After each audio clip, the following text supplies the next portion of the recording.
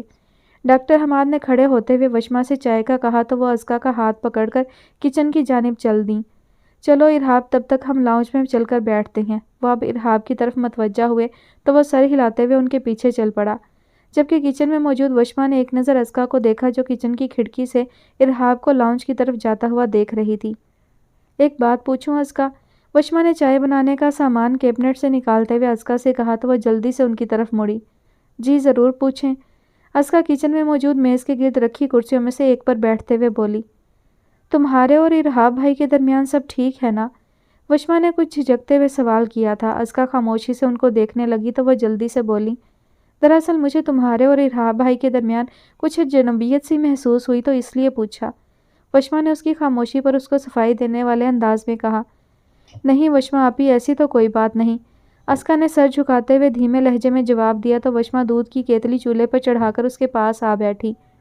دیکھو ازکا، یوں سمجھو کہ میں تمہاری بڑی بہن ہوں، اور تمہاری بڑی بہن ہونے کے ناطے میں تمہیں ایک مشورہ دوں گی کہ تمہیں خود ارحاب بھائی پر توجہ دینی ہوگی، کیونکہ مرد کو وہ عورت اچھی لگتی ہے جو اس کو بھرپور توجہ دے، اپنا وقت دے، دوسرے کاموں پر اس کو فوقیت دے۔ وشما نے دھیرے بولتے ہوئے اس کو نہ جانے کیا سمجھانا چاہا، جبکہ ازکا لب کاٹتے ہوئے کنفیوز سی ان کو ہی دیکھتی رہی۔ دیکھو، تمہارے اور ارحاب بھائی کے انداز سے صاف لگ رہا تھا کہ تمہارے اور ان کے بیچ ابھی تک بس ایک کاغذی رشتہ ہی قائم ہے، اور اسی لیے بڑی ہونے کے ناطے تمہیں سمجھانا میرا فرض تھا۔ وشما نے اس کا ہاتھ پکڑ کر ہلکا سا دباتے ہوئے کہا اور پھر کھڑی ہو کر چولہے پر رکھی چائے دیکھنے چلی گئی، جبکہ پیچھے ازکا نے انہیں پرسوچ نگاہوں سے دیکھتے ہوئے آنکھیں بند کی اور پھر ایک لمبا سانس خارج کیا۔ وشما آپی، اس نے ایک فیصلہ کرتے ہوئے وشما کو پکارا تو وشما نے مسکراتے ہوئے پیچھے مڑ کر سوالیہ نظروں سے اسے دیکھا۔ میں ایسا کیا کروں؟ میرا مطلب ہے کہ… اس کو سمجھ نہیں آئی کہ وہ کس طرح وشما سے کہے، اس لیے بات ادھوری چھوڑ کر ایک بار پھر سے اپنے لب کاٹنے لگ گئی۔ وشما نے مسکراتے ہوئے نفی میں سر ہلایا۔ میری طرف دیکھو، تمہیں زیادہ کچھ نہیں کرنا، بس صرف ارحاب بھائی پر توجہ دینی ہے اور انہیں خود کی طرف متوجہ کرنا ہے، سمپل۔ ورنہ پھر جن مردوں کو گھر سے مکمل توجہ نہ ملے وہ باہر کی عورتوں سے توجہ کی خواہش رکھنے لگتے ہیں۔ وشما نے اس کے قریب آتے ہوئے اس کے گال کو ہلکے سے چھوتے ہوئے کہا اور واپس چائے کی طرف مڑی۔ اس نے وشما کی آخری بات پر ایک جھٹکے سے سر اٹھا کر وشما کی طرف دیکھا۔ اور جن مردوں کی زندگی میں پہلے ہی کوئی عورت موجود ہو پھر… اس نے کرسی سے کھڑے ہوتے ہوئے وشما کی طرف آتے ہوئے کہا تو وشما ایک لمحے کو ساکت ہوئی، پھر پلٹی اور ازکا کی آنکھوں میں جھانکا تو چونک گئی۔ کیا مطلب؟ کیا تم جانتی ہو کہ… انہوں نے نہ جانے کیوں جملہ ادھورا چھوڑ دیا تھا۔ جی جانتی ہوں کہ ارحاب افندی کی زندگی میں پہلے سے ہی کوئی عورت موجود ہے، اس نے سپاٹ لہجے میں کہتے ہوئے اپنا رخ دوسری طرف موڑ لیا تھا۔ وشما کچھ لمحے اس کو دیکھتی رہی، پھر سر جھٹک کر چائے کی طرف متوجہ ہوئی، 2 کپ ٹرے میں رکھ کر کچن سے باہر چلی گئی۔ کچھ دیر بعد لوٹی اور وہاں رکھے 2 کپوں میں سے ایک چائے کا کپ ازکا کی جانب بڑھایا، جبکہ دوسرا اپنے ہاتھ میں لیے میز کے گرد رکھی کرسی پر آ بیٹھی اور اسے بھی بیٹھنے کا اشارہ کیا۔ اب بتاؤ، تمہیں کیسے پتہ چلا زوبیہ کے بارے میں؟ ایک ہاتھ کی مٹھی بنا کر اپنے گال پر رکھتے ہوئے کوہنی میز سے ٹکا کر اس نے سوال کیا۔ مجھے تو یمنا نے بتایا تھا، پر آپ کو کیسے پتا؟ ازکا نے دونوں ہاتھ چائے کے کپ پر رکھتے ہوئے وشما کے سوال کا جواب دے کر وہی سوال ان سے کیا تو وہ سیدھی ہوئی۔ مجھے حماد نے بتایا تھا، حماد جانتے ہیں ارحاب اور زوبیہ کے بارے میں سب کچھ۔ وشما نے اس کو جواب دے کر چائے کا سپ لیا۔ وہ خاموش رہی۔ تم نے کہا کہ ان کی زندگی میں پہلے سے ہی کوئی موجود ہے، جبکہ ایسا نہیں ہے ازکا۔ وہ پہلے موجود تھی، اب نہیں ہے، کیونکہ اب تم ہو۔ وشما کی بات پر اس نے نفی میں سر ہلاتے ہوئے اپنا سر جھکایا۔ وہ اس چڑیل کو ابھی بھی یاد کرتے ہیں، ان کی تصویروں سے باتیں کرتے ہیں، میں نے خود سنا تھا۔ وہ جس انداز میں بول رہی تھی وشما کو بے اختیار اس پر پیار آیا۔ تو میری جان، تم انہیں موقع ہی مت دو کہ وہ تمہارے ہوتے ہوئے کسی اور کو یاد کریں۔ وشما نے مسکراہٹ دباتے ہوئے کہا تو اس نے پریشانی سے بھویں اچکائیں۔ دیکھو ازکا، سب سے پہلے تو تمہیں زوبیہ اور خود میں فرق سمجھنا ہے۔ وہ ارحاب بھائی کی کبھی منگیتر ہوا کرتی تھی جو کہ اب نہیں رہی، اور تم ارحاب بھائی کی بیوی اور ان کی محرم ہو جو کہ ہمیشہ رہو گی انشاءاللہ۔ وشما کی بات پر اس کے چہرے پر ایک خوبصورت مسکان ابھری تھی، اور ان کی آخری بات پر اس نے دل ہی دل میں جلدی سے انشاءاللہ پڑھا تھا۔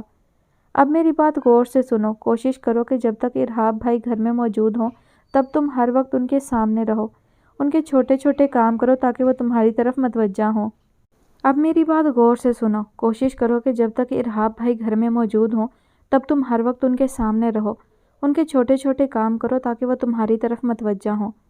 جب تم ہر وقت ان کے سامنے رہو گی تو وہ کیوں کسی اور کو یاد کریں گے؟ وہ چائے پینے کے ساتھ ساتھ اب اس کو دھیرے دھیرے سمجھا رہی تھی، جب کچھ سوچتے سوچتے ازکا نے یکدم اس کی طرف دیکھا۔ میں ان کے سامنے تو تب رہوں گی نا جب وہ مجھے اپنے کمرے میں گھسنے دیں گے، اور ان کا تو زیادہ وقت ہی اپنے کمرے میں گزرتا ہے۔ ازکا نے منہ بناتے ہوئے وشما کو اپنی پریشانی بتائی تو اس نے حیرت سے بھویں اچکائیں۔ تم کہاں رہ رہی ہو؟ یمنا کے کمرے میں۔ وشما کے پوچھنے پر اس نے سادگی سے جواب دیا تو اس کے ماتھے پر بل پڑے۔ اور ایسا کرنے کو تمہیں ارہاب بھائی نے خود کہا تھا؟ اب کی بار اس کا لہجہ کچھ تیکھا تھا۔ ازکا نے نظریں چرائیں۔ نہیں تو میں نے خود ہی یمنا کے کمرے میں رہنے کا فیصلہ کیا تھا۔ وہ تو بعد میں انہوں نے ایک بار کہا تھا کہ میرے کمرے میں میری اجازت کے بغیر قدم مت رکھنا۔ وہ وشما کے خطرناک تیور دیکھ کر لب چباتے ہوئے بولی۔ وشما نے اپنے ماتھے پر ہاتھ مارا۔ پاگل لڑکی، ایسا کرنے کی کیا تک تھی؟ اس طرح الگ کمرے میں رہ کر تو تم نے ارہاب بھائی کے دماغ سے نکال لیا اس زوبیا کو۔ وشما نے کچھ چڑھتے ہوئے کہا تو ازکا نے آنکھیں جھپکی۔ ہاں تو اس وقت تو میں حیدرآباد سے یہی سوچ کر آئی تھی کہ کچھ ہی دنوں بعد واپس چلی جاؤں گی۔ وہ تو بعد میں احساس ہوا کہ یہ سب کتنے اچھے ہیں، میں انہیں غلط سمجھ رہی تھی۔ ازکا نے روحانسے لہجے میں اپنی صفائی دینے کی کوشش کی۔ ازکا دیکھو، تم نہ تو بچی ہو اور نہ ہی نا سمجھ۔ تمہیں سب سے پہلے تو آج ہی یمنا کے کمرے سے اپنے اور ارہاب بھائی کے کمرے میں شفٹ ہونا ہے، اور جب میں پاکستان واپس آؤں تو تم مجھے ارہاب بھائی کے ساتھ ہنسی خوشی زندگی گزارتے ہوئے نظر آؤ۔ وشما نے اس کو گھورتے ہوئے سخت لہجے میں کہا، البتہ اس کی آنکھوں میں خلوص صاف دیکھا جا سکتا تھا، جبکہ ازکا اس کی آخری بات پر چونکی تھی۔ کیا مطلب وشما آپی، آپ کہیں جا رہی ہیں کیا؟ اس نے کچھ حیرت اور اداسی سے سوال کیا۔ جی، میں اور حماد شادی کے بعد کہیں گھومنے نہیں جا سکے تھے، تو اب ارہاب بھائی کی ضد ہے کہ ہسپتال وہ سنبھال لیں گے اور ہم کچھ دنوں کے لیے یورپ ٹور کر آئیں۔ وشما مسکراتے ہوئے اس کو جواب دے کر بولی، پھر اسے اداس دیکھ کر جلدی سے کہا، میں جلدی آ جاؤں گی لٹل گرل، لیکن تم اب زیادہ لٹل گرل مت بننا، نہیں تو پھر میں خود آ کر تمہیں سیدھا کروں گی۔ وشما نے تسلی دیتے ہوئے مانی خیز لہجے میں کہا تو ازکا جھینپ گئی۔ اف، تم تو ویسے ہی اتنی کیوٹ اور پیاری ہو، ارہاب بھائی زیادہ عرصہ ٹک نہیں پائیں گے، بس اب تم مزید کوئی بے وقوفی مت کرنا۔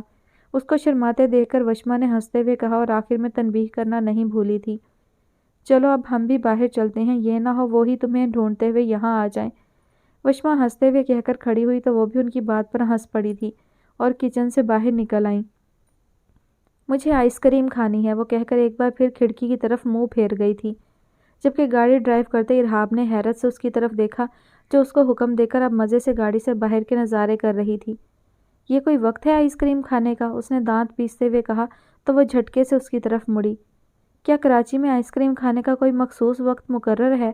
اس کو غصہ تو بہت آیا تھا ارہاب افندی کے انداز پر، لیکن پھر کچھ سوچ کر آنکھیں پٹپٹاتے ہوئے بولی، رات کے 12 بج رہے ہیں، کل دن میں منگوا لینا آئس کریم، ابھی مجھے دیر ہو رہی ہے، کچھ ضروری کام کرنا ہے گھر جا کر۔ اس نے ازکا کے سوال کو نظر انداز کرتے ہوئے کہا۔ وہ مکمل طور پر اس کی طرف مڑی۔ مجھے کل نہیں، ابھی کھانی ہے آئس کریم۔ روک رہے ہیں گاڑی یا میں سہیب چاچو کو کال کروں؟ وہ بولتے بولتے ڈیش بورڈ پر رکھا ارہاب کا موبائل بھی ہاتھ میں لے چکی تھی۔ ارہاب افندی نے دانت پیس کر اس کو گھورا اور ایک جھٹکے سے گاڑی روکی کہ اتفاق سے وہ اس وقت ایک آئس کریم پارلر کے سامنے سے ہی گزر رہے تھے۔ آرام سے، آپ کو تو گاڑی چلانا بھی نہیں آتا، پتہ نہیں کیسے ڈاکٹر ہیں۔ اور غصے سے باہر نکلتے ارہاب افندی نے اس کی بات سن کر حیرت سے مڑ کر اس کو دیکھا اور سوچنے لگا کہ بھلا گاڑی چلانے کا اس کے ڈاکٹر ہونے سے کیا تعلق، مگر اس کو اپنے موبائل کے پاس ورڈ سے تباہ آزمائی کرتے دیکھ کر لمبی سانس خارج کرتے ہوئے باہر نکل گیا، جبکہ اس کے جاتے ہی ازکا نے ماتھے پر ہاتھ مارا کہ تھوڑی دیر پہلے بولے جانے والے اپنے جملے کی اس کو خود بھی سمجھ نہیں آئی تھی۔ کچھ دیر بعد وہ واپس آیا تو اس کے ہاتھ میں ایک بڑا کپ چاکلیٹ آئس کریم کا تھا۔ اس نے گاڑی میں بیٹھ کر آئس کریم اس کی طرف بڑھائی اور دوسرے ہاتھ سے اپنا موبائل لینا چاہا تو وہ بھی شرافت سے موبائل اس کو تھماتے ہوئے دوسرے ہاتھ سے آئس کریم تھام گئی، لیکن پھر اس کے فلیور پر نظر پڑی تو چونک گئی۔ آپ کو کیسے پتا کہ میرا چاکلیٹ فلیور فیورٹ ہے؟ اس نے آئس کریم کے کپ سے کور ہٹاتے ہوئے پوچھا۔ اکثر لڑکیوں کا چاکلیٹ فلیور ہی فیورٹ ہوتا ہے، اس لیے تمہارے لیے بھی یہی فلیور لے لیا، وہ گاڑی سٹارٹ کرتے ہوئے بولا۔ کیوں، آپ کی بہن کا بھی چاکلیٹ فلیور ہی فیورٹ تھا؟ اس نے آئس کریم کھاتے ہوئے سرسری انداز اپناتے ہوئے کہا۔ ارہاب افندی نے حیرت سے اس کو دیکھا۔ کون سی بہن؟ وہ حیرت بھرے لہجے میں پوچھ رہا تھا۔ ارے وہی جس کی تصویر اس دن میں اٹھا کر دیکھ رہی تھی اور آپ نے غصے سے آ کر مجھ سے وہ تصویر چھین لی تھی، وہ مزے سے آئس کریم کھاتے ہوئے بول رہی تھی جب ایک دم سے گاڑی کو جھٹکا لگا تھا۔ سڑک کے بیچوں بیچ گاڑی روکنے پر پیچھے سے کئی لوگ اپنی اپنی گاڑی کا ہارن بجا رہے تھے، لیکن ارہاب افندی تو ساکت نظروں سے اس کو دیکھ رہا تھا جو پرسکون انداز میں آئس کریم کھا رہی تھی۔ تم سے کس نے کہا کہ وہ میری بہن کی تصویر ہے؟ اس نے سرد لہجے میں سوال کیا تو ایک لمحے کو ازکا کا دل دھڑکا تھا، لیکن پھر خود پر قابو کرتے ہوئے بولی، کہا تو کسی نے نہیں تھا، بس میں نے خود ہی اندازہ لگا لیا۔ اب آپ خود ہی سوچیں بھلا وہ اور کس کی تصویر ہو سکتی ہے سوائے آپ کی بہن کے؟ Shut up! وہ ایک دم زور سے بولا تو ازکا چپ ہو گئی، پھر کندھے اچکا کر خود کو اس معاملے سے لاپرواہ ثابت کرتے ہوئے دوبارہ آئس کریم کی طرف متوجہ ہوئی۔ اگر میری کوئی بہن ہوتی تمہیں یہاں رہتے ہوئے پتہ چل چکا ہوتا، اس لیے آئندہ اپنے اندازے اپنے پاس رکھنا۔ وہ سرد لہجے میں بولا تو ازکا نے اس کی طرف دیکھنے کی غلطی نہیں کی تھی، اور پھر اس کے بعد کا سارا راستہ خاموشی سے کٹا تھا، کیونکہ ارہاب کے تیور سے لگ رہا تھا کہ اگر اس نے ایک بھی لفظ منہ سے نکالا تو وہ اس کو گاڑی سے باہر پھینکنے میں لمحہ نہیں لگائے گا۔ البتہ دل ہی دل میں ازکا ہنستے ہوئے خود کو داد بھی دے رہی تھی کہ اس نے خود کو انجان ثابت کر کے زوبیہ کو ارہاب افندی کی بہن بنا دیا تھا۔ اب اس کو یہ واقعہ مرچ مسالے کے ساتھ یمنا کو سنانا تھا اور اس کے لیے وہ بہت پرجوش تھی۔ وہ پچھلے آدھے گھنٹے سے کمرے میں ایک جگہ سے دوسری جگہ چکر لگا رہی تھی اور ہر تھوڑی دیر بعد اسی تیزی سے یمنا کی نظریں بھی اس کے ساتھ ہی گردش کرنے لگتیں۔ بالآخر تنگ آ کر وہ اپنی جھولی میں رکھا تکیہ ایک طرف پھینک کر بیڈ سے نیچے اتری اور دونوں ہاتھوں سے اس کے بازو تھام کر اس کو روکا۔ مسئلہ کیا ہے تمہارا ازکا؟ کب سے پوچھ رہی ہوں، لیکن لٹو کی طرح ادھر سے ادھر گھومے جا رہی ہو۔ تمہیں چکراتے دیکھ کر میرا سر گھوم رہا ہے۔ اب ٹانگوں کو تھوڑا سکون دو اور زبان کو کچھ بولنے کی زحمت دو۔ یمنا تیز تیز بولتے ہوئے اس کو زبردستی بیڈ کے کنارے پر بٹھانے میں بھی کامیاب ہو چکی تھی۔ وہ دراصل یمنا، بات یہ ہے کہ میں نے محسوس کیا ہے کہ میرے یہاں رہنے سے تم ٹھیک سے پڑھ نہیں پاتی تو ازکا اپنے ہونٹ چباتے ہوئے سوچ سوچ کر بول رہی تھی، جب یمنا نے ابرو اچکاتے ہوئے اس کی بات کاٹی۔ لیکن مجھے تو کبھی کوئی مشکل نہیں ہوتی، پھر تمہیں ایسا کیوں لگا؟ اور کیا تم اس وجہ سے اتنی دیر سے پریشان تھیں؟ یمنا نے حیرت بھرے انداز میں پوچھا تو وہ گڑبڑا گئی۔ دیکھو تم رات کو خراٹے بہت لیتی ہو جس کی وجہ سے مجھے نیند نہیں آتی، اس لیے آج سے میں تمہارے کمرے میں نہیں رہوں گی، اس نے گلا کھنگارتے ہوئے فیصلہ کن انداز میں کہا اور کنکھیوں سے یمنا کی طرف دیکھا جو حیرت اور صدمے سے اس کو ہی دیکھ رہی تھی۔ میں خراٹے لیتی ہوں؟ میں؟ کتنی بڑی جھوٹی ہو تم یار، کتنی بار تو میں تمہاری خراٹے لیتے ہوئے ویڈیو بنا کر تمہیں دکھا چکی ہوں۔ یمنا حیرت سے گنگ لہجے میں بول رہی تھی۔ مجھے کچھ نہیں پتا، بس مجھے اب تمہارے ساتھ نہیں رہنا یہاں، تم رات کو دیر تک پڑھتی ہو جس کی وجہ سے میری نیند خراب ہوتی ہے، ازکا نے اب کی بار بیڈ سے کھڑے ہوتے ہوئے کچھ اونچی آواز میں کہا تو یمنا نے آنکھیں پھاڑ کر اس کو دیکھا۔ اچھا، ابھی تو تم کہہ رہی تھی کہ میرے خراٹوں کی وجہ سے تمہیں نیند نہیں آتی اور اب اتنی جلدی اپنا بیان بدل لیا؟ یمنا نے کمر پر دونوں ہاتھ رکھتے ہوئے تیکھے انداز میں پوچھا۔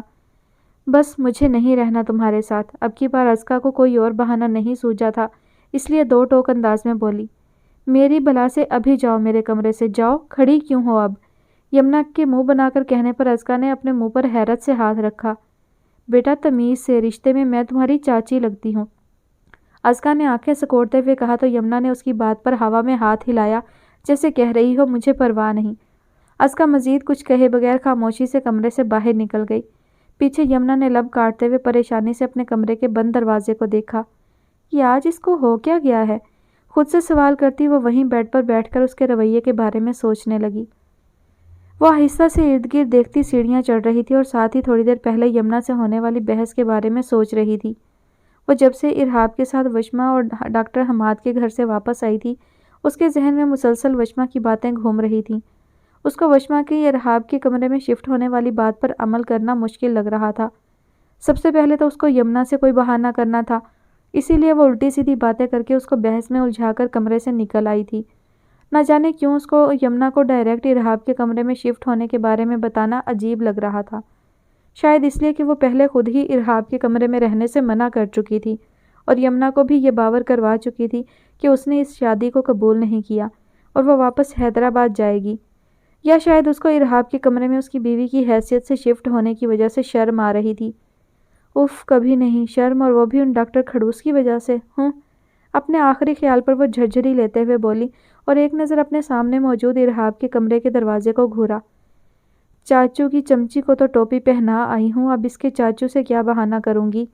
وہ مسلسل ہونٹ چباتے ہوئے سوچ رہی تھی جب کمرے کے اندر سے ہلکے سے کھٹکے کی آواز آئی تو وہ ایک دم پیچھے کو اچھلی۔ اب کیا کروں؟ حد ہوتی ہے ازکا، پچھلے 1 مہینے سے تم یمنا کے ساتھ رہ رہی تھی، وہیں آج کی رات بھی گزار لیتی۔ اب اگر انہوں نے کمرے میں نہ گھسنے دیا تو رات کہاں گزاروں گی، اور وہ بھی اکیلی؟ وہ منہ ہی منہ میں بڑبڑاتے ہوئے آہستہ سے دروازہ اندر کی طرف دھکیلا تو کھلتا چلا گیا۔ وہ دبے پاؤں اندر داخل ہوئی تو اس کی نظر صوفے کے ایک طرف رکھی چھوٹی سی میز پر پڑی جہاں ارحاب کا لیپ ٹاپ رکھا تھا، جبکہ بیڈ خالی تھا اور ارحاب کمرے میں کہیں دکھائی نہیں دیا، جس کا مطلب تھا کہ وہ باتھ روم میں ہے۔ وہ تیزی سے انگلیاں چٹکھاتی بیڈ کی جانب بڑھی اور وہاں سے ایک تکیہ اور چادر اٹھا کر صوفے پر پھینکتے ہوئے واپس بیڈ کی طرف آئی۔ سو جاؤ ازکا، شاباش، اس سے پہلے کہ ڈاکٹر خڑوس آ جائیں۔ وہ بڑبڑائی اور اپنا دوپٹہ خود پر پھیلاتے ہوئے آنکھیں بند کر کے سونے کی کوشش کرنے لگی تھی۔ سونے سے پہلے وہ اپنی طرف کا لیمپ بند کر چکی تھی۔ ابھی اس کو لیٹے 15 منٹ ہی ہوئے ہوں گے جب باتھ روم کا دروازہ کھلنے کی آواز آئی تو اس کی پلکیں لرزیں اور پھر ایک دم سے اس نے ہلکے ہلکے خراٹے لینے شروع کر دیے۔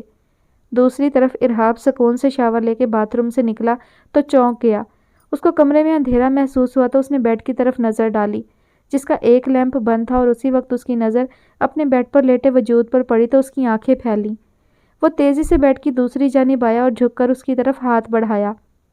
جب اس کو ہلکے ہلکے خراٹے سنائی دیے تو وہ لب بھینچتے ہوئے پیچھے ہوا۔ وہ جان گیا تھا کہ وہ ازکا کے علاوہ اور کوئی نہیں، لیکن وہ اس کے اس طرح اچانک کمرے میں آنے کی وجہ سمجھ نہیں پایا تھا۔ وہ آنکھیں سکوڑے اسی کو دیکھ رہا تھا جس کے خراٹوں کی آواز لمحہ ب لمحہ اونچی ہوتی جا رہی تھی۔ سنو، میں جانتا ہوں کہ تم جاگ رہی ہو، اس لیے شرافت سے اٹھو اور بتاؤ کہ یہ کیا نیا ڈرامہ ہے۔ وہ آواز دھیمی رکھتے سخت لہجے میں بول رہا تھا۔ نیا ڈرامہ تو ایسے کہہ رہے ہیں جیسے پہلے پتہ نہیں کتنے ڈرامے کر چکی ہوں میں ان کے ساتھ۔ وہ دانت کچکچاتے ہوئے دل ہی دل میں بول رہی تھی، جبکہ اس کے وجود میں کوئی جنبش نہ دیکھ کر ارحاب کے ماتھے پر بل مزید بڑھے تھے۔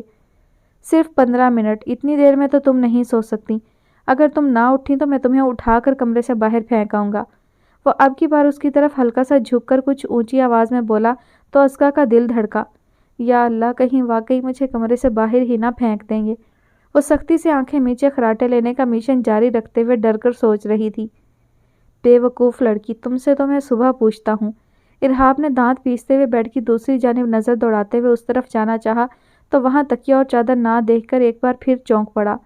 پھر اس نے نظریں ارد گرد گھمائی تو گہرا سانس لیا۔ تکیہ صوفے کے اوپر جبکہ چادر اس سے نیچے لٹک رہی تھی۔ اس نے ایک نظر واپس بیڈ پر لیٹے وجود کو گھور کر دیکھا اور پھر صوفے سے چادر اور تکیہ اٹھا کر بیڈ کی دوسری جانب آ کر لیٹ گیا۔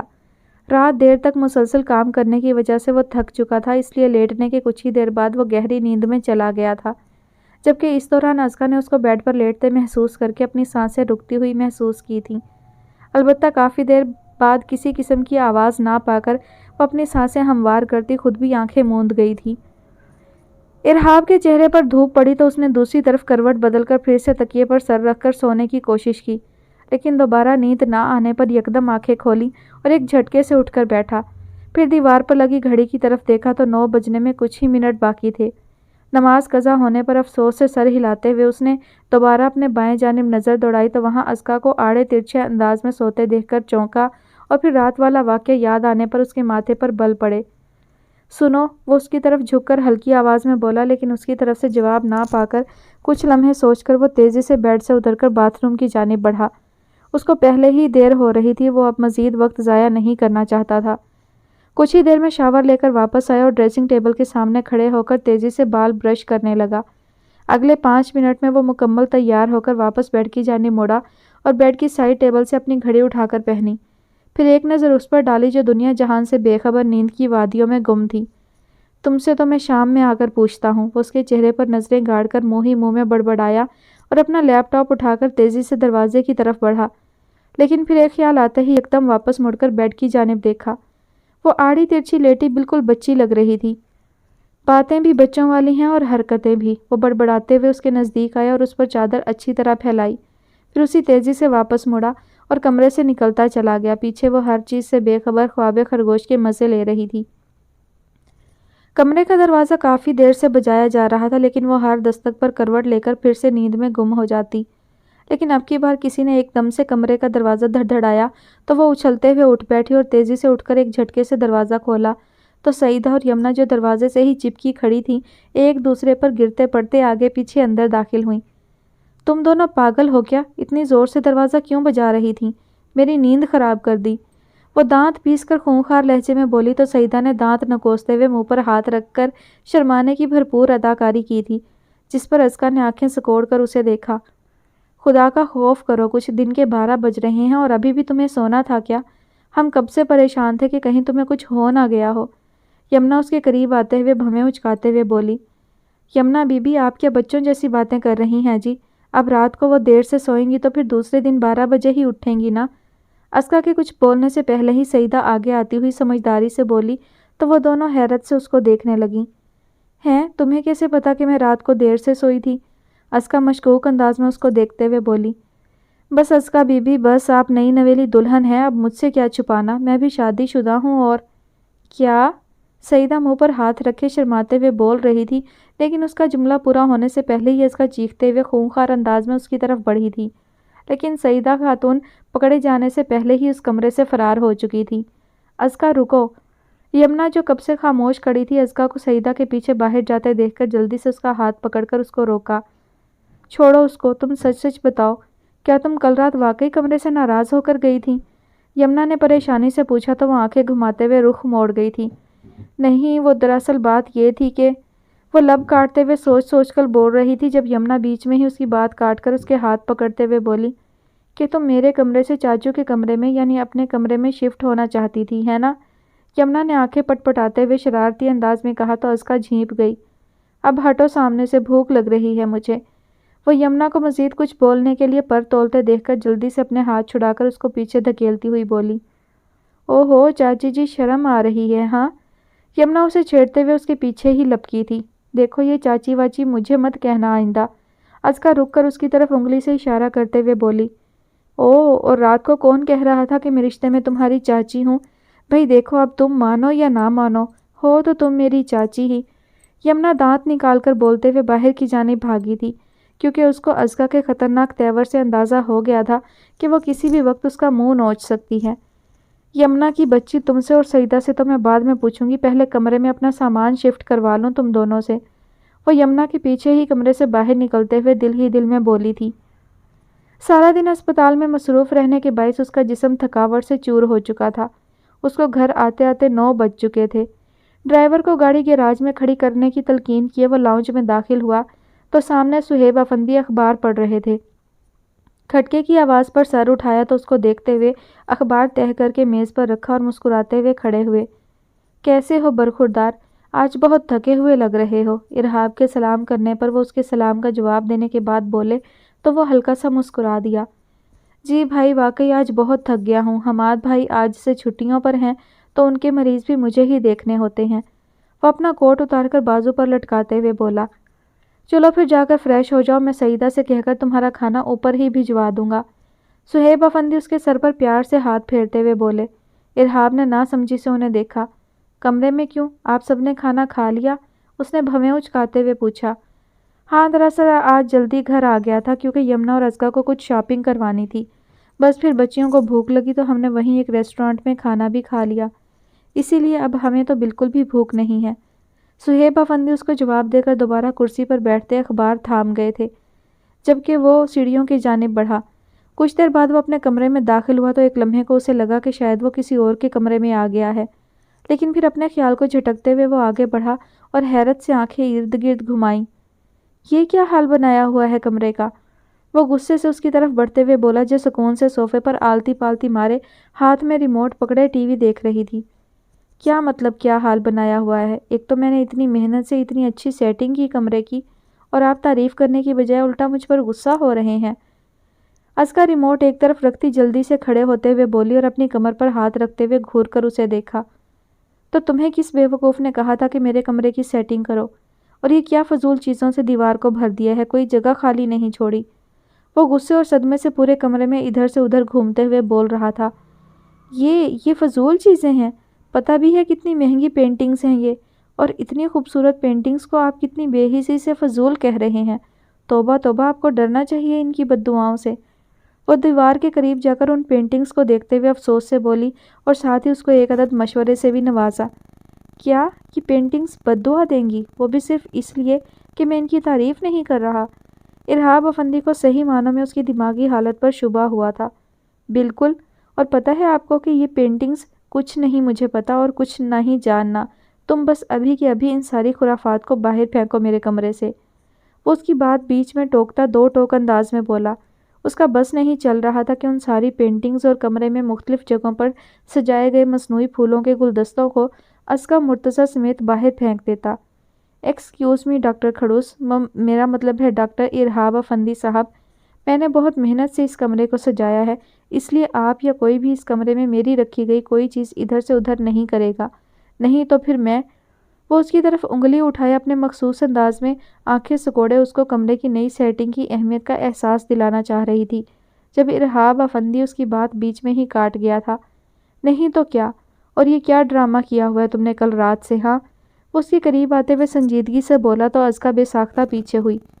کون سا ڈرامہ کیا ہے میں نے؟ اس نے دل ہی دل میں آلتو جلالتو پڑھتے ہوئے معصومیت سے اس سے پوچھا، جو تیکھی نظروں سے اس کو ہی گھور رہا تھا۔ میرے کمرے میں کیوں آئی تھی رات کو، اور اب اس کمرے پر اس طرح حق جتانے کا کیا مقصد ہے؟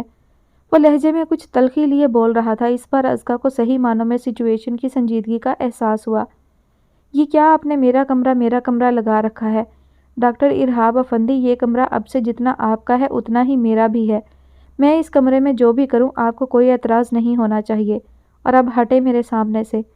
وہ دھیمی آواز میں سنجیدگی سے بولتی ارہاب افندی کو ایک الگ ازکا لگی تھی، لیکن اس کے الفاظ سن کر اس کے دل و دماغ میں جیسے مزید تلخی گھل گئی تھی۔ وہ اس کے سامنے سے ہٹنے کی بجائے مزید اس کے قریب ہوتے ہوئے ہلکا سا اس کی طرف جھکا۔ میری چیزوں پر حق جتا کر مجھے بے وقوف بنانے سے پہلے یاد رکھنا کہ ارہاب افندی اب کی بار کسی کے جال میں نہیں آئے گا۔ وہ اس کی طرف جھکے اس قدر سنجیدہ اور گمبھیر لہجے میں بول رہا تھا کہ ازکا کو اپنا گلا خشک ہوتا ہوا محسوس ہوا۔ وہ اس کے مزید قریب ہونے پر دیوار سے جا لگی تھی، البتہ ارہاب افندی کے الفاظ اور اس کا تلخ لہجہ ازکا مرتضیٰ کو طیش دلانے کے لیے کافی تھا۔ مجھے آپ کی چیزوں پر کسی دکھاوے کے لیے حق جتانے کی ضرورت نہیں، کیونکہ یہ حق تو مجھے شرعی اور قانونی طریقے سے پہلے ہی حاصل ہو چکا ہے، اور جہاں تک بات ہے آپ کو بے وقوف بنانے کی، تو اب بندہ بنے ہوئے کو اور کیا بے وقوف بنائے۔ وہ سنجیدگی سے اس کی آنکھوں میں آنکھیں گاڑے اس کو اپنی اہمیت بتا رہی تھی، اور آخری جملہ اس نے اس کے سینے پر ہاتھ رکھ کر خود سے دور دھکیلنے کے بعد اس سے خاصا دور جا کر آنکھیں پٹ پٹاتے ہوئے کہا، اور کمرے سے باہر نکل گئی۔ ارہاب افندی اس کے تیور دیکھ کر پہلی بار بری طرح چونکا تھا۔ وہ تھوڑی دیر پہلے اس کو اپنے اور اس کے رشتے کے بارے میں یاد دہانی کروا گئی تھی۔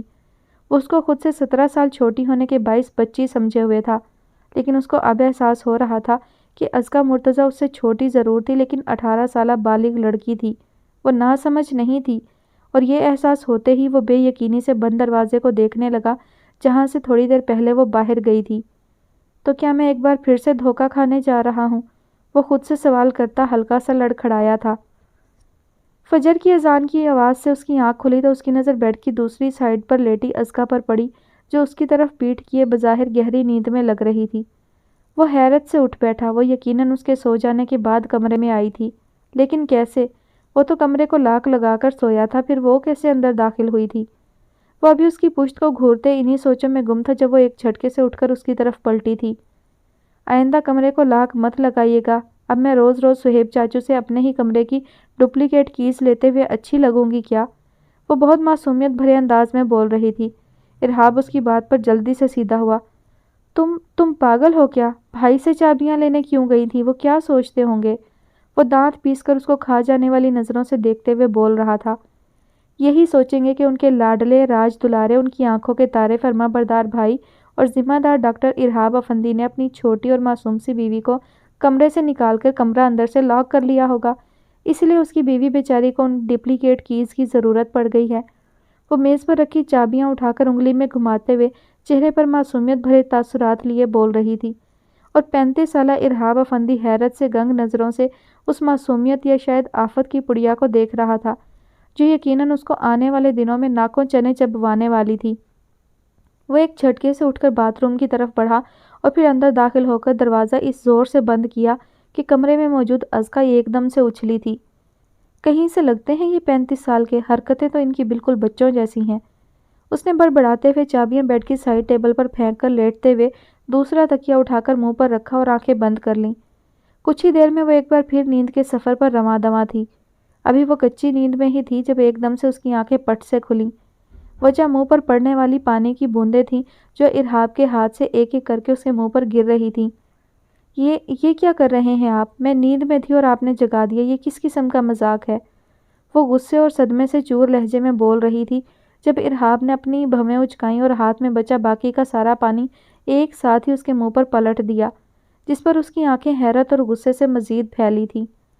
میرا اور تمہارا کوئی مذاق ہے جو میں تم سے مذاق کروں گا؟ اور جہاں تک بات ہے تمہیں نیند سے جگانے کی، تو اگر تم نے اس کمرے میں رہنا ہے تو اٹھ کر صبح فجر کی نماز ادا کرنی ہوگی تمہیں۔ وہ دو ٹوک انداز میں کہتا ساتھ ہی اس کو آنکھوں سے بیڈ سے اترنے کا اشارہ بھی کر گیا تھا۔ وہ اپنا دوپٹہ خود پر پھیلاتی ارحاب کی جانب خونخوار نظروں سے دیکھتے ہوئے بیڈ سے اتری۔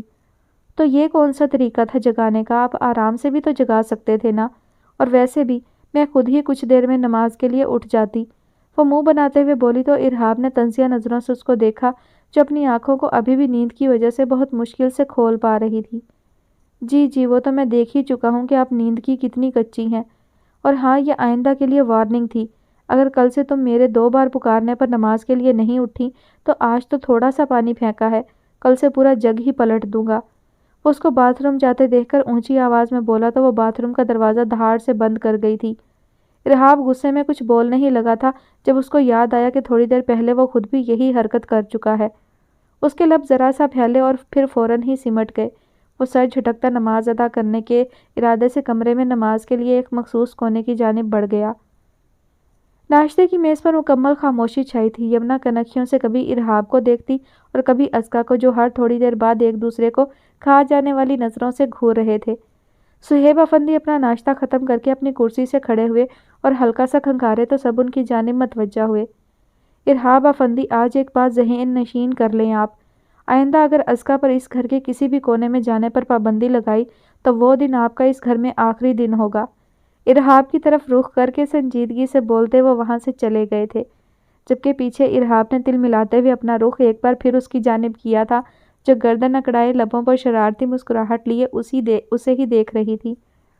چاچو جلدی سے ناشتہ کریں نا، پھر ہمیں کالج چھوڑنے بھی تو جانا ہے آپ نے۔